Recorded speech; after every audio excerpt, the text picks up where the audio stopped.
Hi friends, welcome to Somo competitive guidance. టిమ్స్ నుంచి మరొక నోటిఫికేషన్ అనేటువంటిది రిలీజ్ అవ్వడం జరిగిందనమాట అండి. మొత్తం 240 పోస్టులతోటి మనకి నోటిఫికేషన్ అనేటువంటిది రిలీజ్ అవ్వడం జరిగిందనమాట అండి. ఈ 240 పోస్టులు చూసినట్లయితే కనుక మనకి మెడికల్ ఆఫీసర్, అదే రకంగా pharmacist, lab technician, medico social worker grade 2, అలాగనే జూనియర్ అసిస్టెంట్ సంబంధించినటువంటి పోస్టులతోటి ఈ నోటిఫికేషన్ అనేటువంటిది రిలీజ్ అవ్వడం జరిగిందనమాట అండి. సో దీనికి సంబంధించినటువంటి పూర్తి డీటెయిల్స్ తోటి ఈ వీడియో అనేటువంటిది మేము ముందు తీసుకురావడం జరుగుతుంది అనమాట.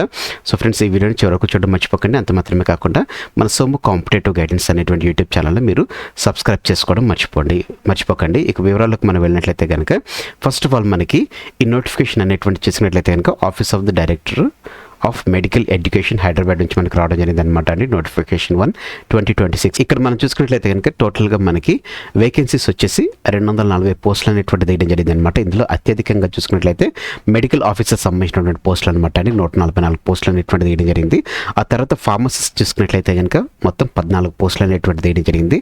ల్యాబ్ టెక్నీషియన్ గ్రేడ్ 2, గ్రేడ్ 1 కలిపి మొత్తం మనకి 60 పోస్టులకు గాను నోటిఫికేషన్ అనేటువంటిది రిలీజ్ చేయడం జరిగింది అనమాట అండి. మెడికో సోషల్ వర్కర్ గ్రేడ్ 2కి వచ్చేసి 6 పోస్టులు, అడ్మినిస్ట్రేటివ్ స్టాఫ్ జూనియర్ అసిస్టెంట్కి వచ్చేసి 16 పోస్టులు. ఈ రకంగా మొత్తం మనకి వెరసి 240 పోస్టులు గాను నోటిఫికేషన్ అనేటువంటిది టిమ్స్ నుంచి రిలీజ్ అవ్వడం జరిగింది అనమాట అండి. అయితే ఈ పోస్టులకి ఎవరు ఎలిజిబిలిటీ, ఎడ్యుకేషన్ క్వాలిఫికేషన్ అనేటువంటి చూసుకున్నట్లయితే కనుక ఎవరైతే మెడికల్ ఆఫీసర్ సంబంధించినటువంటి ఉద్యోగాలకి అప్లై చేసుకోవాలనుకుంటున్నారో వారు MBBS అనేటువంటిది కంపల్సరీగా చదివి ఉండాలి, లేకపోతే దాన్ని ఈక్వలెంట్ చదివి ఉండాలి. అలాగనే తెలంగాణ మెడికల్ కౌన్సిల్లో రిజిస్టర్ చేసి ఉండాలని చెప్పేసి తెలపడం జరిగింది.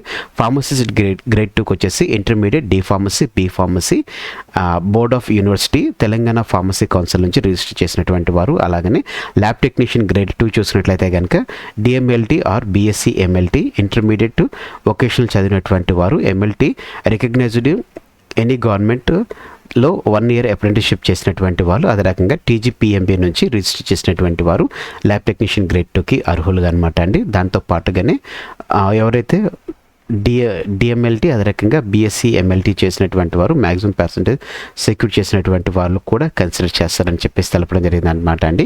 అలాగనే స్టేట్ గవర్నమెంట్ కాంట్రాక్ట్ అవుట్సోర్సింగ్లో చేసినటువంటి వారు ఈ పోస్టులకి ఎలిజిబిలిటీగా మెయిన్గా వారిని తీసుకుంటున్నట్లుగా తెలపడం జరిగింది అనమాట అండి. సో ల్యాబ్ టెక్నీషియన్ గ్రేడ్ 1 చూసుకున్నట్లయితే కనుక ఎలిజిబిలిటీ క్రైటీరియాకి సంబంధించి చూసుకున్నట్లయితే కనుక ఇన్ ఎడిషన్లో వీళ్ళు ఎడిషన్తో పాటుగా అంటే పైన చెప్పినటువంటి వాటితో పాటుగా 5 years ఎక్స్పీరియన్స్ అనేటువంటిది 220 ఆర్ అబోవ్ బెడెడ్ హాస్పిటల్లో ఉన్నటువంటి వారు ఈ పోస్ట్కి అప్లై చేసుకోవాలని చెప్పి తెలపడం జరిగింది అనమాట అండి. మెడికల్ సోషల్ వర్కర్ అనమాట అండి, master degree in social worker.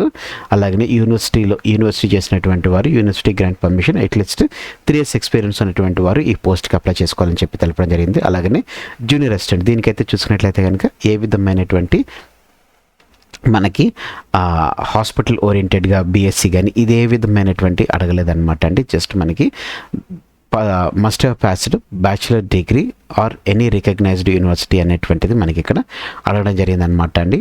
అంటే దీనికి ప్రతి ఒక్కరు అప్లై చేసుకోవచ్చు.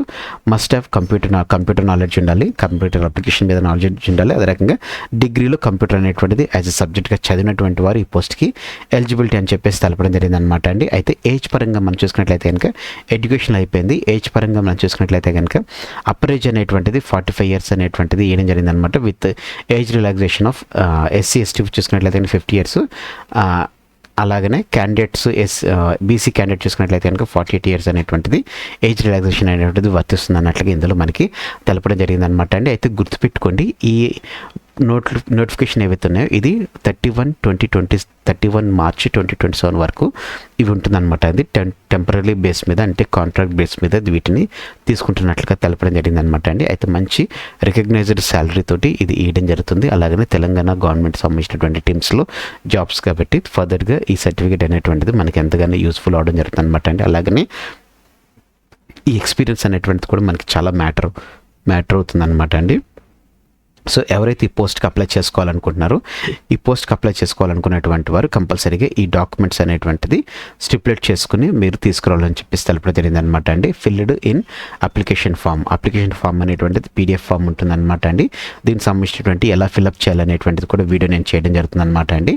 దాంతోపాటుగానే Aadhaar card, PAN card, date of birth proof, study bonafide certificate 1 to 10th 7th class వరకు అంటే మీరు ఈ లోకల్ రీజియన్లో చదివారా లేదనేటువంటి తెలుసుకోవడానికి MBBS degree, marks memo of higher qualification, MBBS registration, అలాగనే మీకు ఇక్కడ చూసుకున్నట్లయితే కనుక కాపీ ఆఫ్ ఎక్స్పీరియన్స్ గవర్నమెంట్ హాస్పిటల్లో చేసినటువంటి వాళ్ళైతే కనుక original certificates of candidates are submitted at the time of joining, ఇవన్నీ ఏదైతే ఇస్తున్నారో ఇవన్నీ ఒరిజినల్ ఫామ్స్ అనేటువంటిది జాయినింగ్ టైంలో ఇవ్వాలని చెప్పేసి తెలపడం జరిగింది అనమాట అండి. సెలక్షన్ ప్రాసెస్లో మనం చూసుకున్నట్లయితే కనుక 70% అనేటువంటిది మీ యొక్క ఎడ్యుకేషన్ క్వాలిఫికేషన్ మీద మీరు చేసినట్టు మీకు చదువుకున్నటువంటి దాని మీద ఉంటుంది అనమాట అండి. 30% మార్క్స్ అనేటువంటిది మీ ఎక్స్పీరియన్స్ మీద, వెయిటేజ్ మీద, కాంట్రాక్ట్ మీద, అవుట్సోర్సింగ్ మీరు చేసినటువంటి గవర్నమెంట్ ఇన్స్టిట్యూషన్స్ మీద ఉంటుంది అనమాట అండి. 6 months కనుక మీరు ట్రైబల్ ఏరియాలో వర్క్ చేసినట్లయితే 2.5 మార్క్స్ 2.5 పాయింట్స్ అనేటువంటిది ఇస్తారు. అదే అదర్ దెన్ ట్రైబల్ ఏరియా చేసినట్లయితే కనుక 2 పాయింట్స్ అనేటువంటిది ఇస్తారనమాట అండి. సో వీటిని బేస్ చేసుకుని మీకు జాయినింగ్ అనేటువంటిది ఇవ్వడం జరుగుతుంది అనమాట అండి. సో ఇక్కడ మనం చూసుకోండి, the experience points have been only the completed period of 6 months, అంటే మీరు కంపల్సరీ 6 months చేస్తేనే ఇస్తారనమాట అండి. 6 months లోపు మీరు 5 months చేసినా కానీ, 5 months 29 days చేసినా కానీ మీకు ఈ ఎక్స్పీరియన్స్ సర్టిఫికేట్ అనేటువంటిది, పాయింట్స్ అనేటువంటిది మీకు ఎలిజిబుల్ కాదు అని చెప్పేసి ఇందులో మనకి తెలపడం జరిగింది అనమాట అండి. ఎవరైతే దీనికి మీ రిక్వైర్డ్ క్వాలిఫికేషన్, అదే రకంగా ఎక్స్పీరియన్స్కి సెలెక్ట్ అయినటువంటి వారు, రీచ్ అయిన వారు ఉంటారు, వారు ఈ పోస్ట్కి అప్లై చేసుకోవాలనుకున్నట్లయితే కనుక last date of issue notification వచ్చేసి 15/7/2026 రావడం జరిగింది అనమాట అండి. కమెన్స్మెంట్ ఆఫ్ డౌన్లోడ్మెంట్ ఆఫ్ ఫామ్స్ చూసుకున్నట్లయితే కనుక వెబ్సైట్ నుంచి 15/7 నుంచి రావడం జరిగింది అనమాట అండి. Last date of online application వచ్చేసి 22/7 అనమాట. అంటే మనకి ఇంకో 6 days అనేటువంటిది మనకి టైం ఉందన్నమాట అండి. Scrutiny of the application 23rd నుంచి 24th July ఉంటుందన్నమాట అండి. Publication of provisionally list for calling of any objection చూసుకున్నట్టయితే కనుక 25th ఉంటుందన్నమాట అండి. సబ్మిషన్ మీలో ఏమైనా సబ్మిషన్స్లో ఏమైనా అబ్జెక్షన్స్ ఉంటే కనుక దాని సబ్మిషన్ 25th ఇస్తారనమాట అండి. 27th కల్లా చూసుకున్నట్లయితే కనుక మీ అబ్జెక్షన్స్ అనేటువంటిది ఇవ్వాలన్నమాట అండి. 28th చూసుకున్నట్లయితే కనుక ఫైనల్ లిస్ట్ అనేటువంటిది ఇస్తారనమాట అండి. ఆబ్జెక్షన్స్ ఎనీ రిసీవ్డ్ అనేటువంటి దాన్ని చూసుకుని ఫైనల్ ప్రొవిజన్ లిస్ట్ అనేటువంటిది ఇస్తారనమాట అండి. Date place of original certificates verification వచ్చేసి 29th మనకు ఉంటుందన్నమాట అండి. Display of provisional merit list వచ్చేసి 30th ఉంటుందన్నమాట. మ్యాక్సిమం మనకు చూసుకున్నట్లయితే కనుక 22వ తారీఖు నుంచి 30వ తారీఖు లోపు మనకి ప్లేస్మెంట్ అనేటువంటిది, జాయినింగ్ అనేటువంటిది, అపాయింట్మెంట్ లెటర్ అనేటువంటిది మనకి ఇవ్వడం జరుగుతుంది అన్నట్టుగా మనకి ఇందులో మెన్షన్ అనేటువంటి చేయడం జరిగింది అనమాట అండి.